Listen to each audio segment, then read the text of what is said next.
si Kuro-Kuro. At ikaw, Jason, katapusan mo na. Dahil inutos ng boss namin, napatayin ka! Ha ha!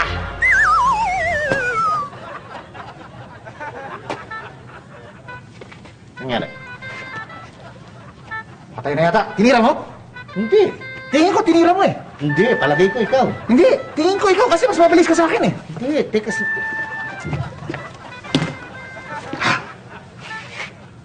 Palagay ko patay na to. Tingin ko, pinapatay ito ng boss niya. Tingin mo? Oo. Palagay ko, gusto na niya magbago, kaya siya pinapatay. Alam mo, sa tingin ko, yung boss niya, yung drug lord, palagay ko yun ang gusto magbago. Palagay mo? Oo. Paano magbabago yun? Hindi, tingin ko kasi, yung nanay niya, baka may sakit. Tapos, palagay ko, gusto niya na magbago yung anak niya. Tingin mo? Tingin ko. Ano ang sakit? Palagay ko may sakit sa puso. Wala naman siguro. Ang tingin ko, etong pusher mismo nag-request na patay na siya. Tingin mo pwede yun? Oo!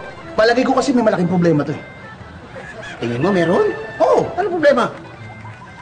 Palagay ko na busted siya nung nililigawan niya eh. Kasi ano, pusher siya? Hindi. Palagay ko, na-booking siya na meron siyang ibang babae. Palagay mo, may karelasyon siya? Oo! At ang tingin ko, ang karelasyon nito, yung nanay ng drug lord na may sakit. We, tingin mo? Oo! Palagay ko, tama ako eh. Palagay ko mali ka? Hindi, tingin ko tama talaga ako. Hindi, tingin ko mali ka. Hindi malayo, palagay ko tama ako. Lagi namang palagay mo, tama ka eh. Talaga naman tama lahat ng palagay ko eh. Dahil sa tingin ko, tama ako lagi. At tingin mo naman lagi ako mali eh. Hindi, talagang tingin ko lagi. Mali ka! Hindi, tama ako. Palagay ko mali ka. Hindi, tingin ko tama ako. Ay, Hindi, ha? hindi, Ha? tama ako. Pinaglalaban Tama mo ako. yan? Hindi, lagi ako tama. Ha? Lagi ako Ha? tama. Hindi, Tingin mo, kaya mo tingin ako? Ha?